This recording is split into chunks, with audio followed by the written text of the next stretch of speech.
Hey everyone, welcome to today's explainer. Now, since we're producing this in English with Mandarin subtitles, we're making sure to pace ourselves so everyone can easily follow along. Today we're diving into a topic that literally touches every single one of us, overcoming life's deepest challenges and discovering how purpose can be found in the absolute most unlikely of places. Okay, let's just dive right into this. How do you respond to obstacles? Seriously, think about the last time you hit a massive roadblock in your life. What was your gut reaction? Did you get angry? Did you feel depressed and kind of frustrated? Or did it somehow just make you even more determined to push forward? So here's our agenda for today's explainer. First, obstacles in an imperfect world. 2, Paul's imprisonment in Rome. 3, the true source of joy. 4, a modern Siberian example. And 5, finding joy today. We are going to travel all the way from 1st century Rome to 20th century Siberia to uncover a deeply enduring truth about overcoming adversity. It's going to be a fascinating journey. All right, let's kick things off with Section 1, Obstacles in an Imperfect World. Here's the core idea we're exploring today, and it's pretty profound. God's perfect will is very often accomplished through incredibly imperfect people and highly imperfect situations. For those of you who've lived abroad, maybe working as expats or missionaries in places like China, you know these obstacles intimately. Hostile school officials, sudden illness and family problems, severe financial difficulties, unseen spiritual attacks, or let's be honest, even just your own personal disobedience. These are real, heavy hurdles, and when you face them, man, it is incredibly easy to just feel defeated and want to give up.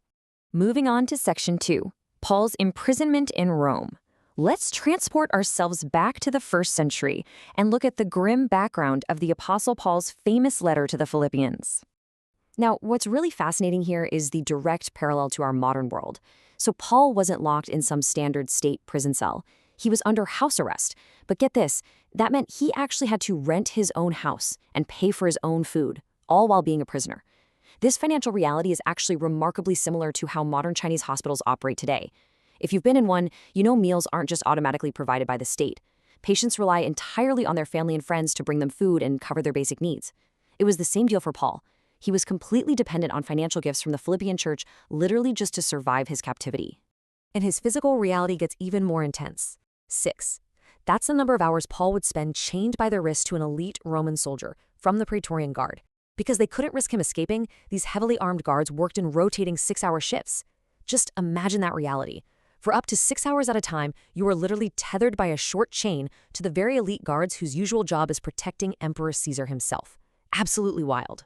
But on top of the physical chains, Paul was dealing with immense emotional and psychological burdens. I mean, there were rival ministers actively seeking to discredit his work while he awaited trial. Imagine the deep emotional toll of betrayal from your own fellow ministers, people who should have been supporting you. Add to that the terrifying uncertainty of facing Emperor Nero. Roman history tells us Nero was notorious for brutally persecuting Christians, even burning them alive at his palace parties. So, yeah, the circumstances Paul was facing were unimaginably dark. Which brings us to Section 3, the true source of joy. So despite the literal chains on his wrist, despite the bitter rivals trying to ruin his name, and despite the looming, terrifying threat of Nero, Paul's letter to the Philippians contains this profound paradox. He actually uses the words rejoice or joy 3 different times. Why? Because despite the whole shebang, the gospel was advancing. To understand this unbreakable mindset, we really have to look at his words. The term he uses for deliverance comes from a Greek word meaning salvation. For Paul, this was the ultimate win-win scenario. He viewed salvation as either being released by Caesar so he could keep traveling and preaching, or being executed and dying so he could spend eternity with Christ. This etymological hook shows exactly why he had absolute confidence, regardless of what Nero ultimately decided to do with him. And this definition radically alters how we view his potential execution. Take the word martyrs. It's the Greek root for the English word martyr, but its literal original translation is simply witness. In this understanding, dying for the faith wasn't seen as some tragic defeat. No way. It was considered the ultimate, most powerful act of witnessing to the hope of the resurrection. This theological pivot is beautifully and powerfully anchored by this quote from John 11:25. I am the resurrection and the life. He who believes in me will live, even though he dies. This wasn't just abstract, comforting philosophy for Paul. It was his absolute reality. This is exactly why he was completely unafraid of execution. His life, and even his death, served a greater, unstoppable purpose.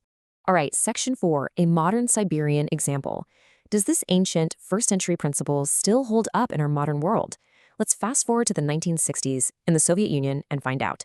So, in the late 1950s, Soviet authorities strictly forbade public worship, but Pastor Peter Rumachek bravely held secret meetings in a Moscow suburb anyway. Because of his defiance, in 1961, he was sentenced to 5 harsh years in the Siberian Gulag. He arrived as an exiled prisoner in a freezing, remote village called Lesnikov. But you know what he found there? A small group of Christian women. By the time his sentence was over and he was leaving Lesnikov, he didn't just leave as a freed prisoner. He left behind a thriving, growing church network that connected multiple villages. It's like the movement spread like wildfire. But here is the most astonishing part of this entire story. 11. Take a second to really let that magnitude sink in. The Christian woman in that remote Siberian village had been isolated, waiting and praying without a pastor for exactly 11 years. When Pastor Peter arrived, a man sentenced to a cruel and unjust exile, they looked at him and said his arrival was the direct, answered prayer they had been waiting over a decade for. And that brings us perfectly to our final section, finding joy today. We've looked at the historical evidence from the heavy chains of ancient Rome, and we've examined the modern evidence from the frozen villages of Siberia. The core message stretching across all these centuries is crystal clear. God is able to work all things together to accomplish His perfect will, regardless of imperfect situations or people. If we lack confidence in this truth, we're inevitably going to drown in worry, confusion, and doubt. But trusting it, that provides an unshakable joy. Whether you are navigating obstacles as an expat in China, dealing with daily struggles in your home country, or confronting major challenges literally anywhere else, the perfect will continues to advance despite the heavy imperfections around it. So, we're going to wrap up this explainer with a final provocative question for you to consider. Will you let your obstacles paralyze you or become the very path for your purpose? Seriously, think deeply about the roadblocks you are facing right now. Perhaps they aren't there to stop you at all. Actually, scratch that. Maybe they are there to redirect you exactly to where you are needed most. Thank you so much for learning with me today, and I really hope this deeply impacts how you view the challenges in your own life.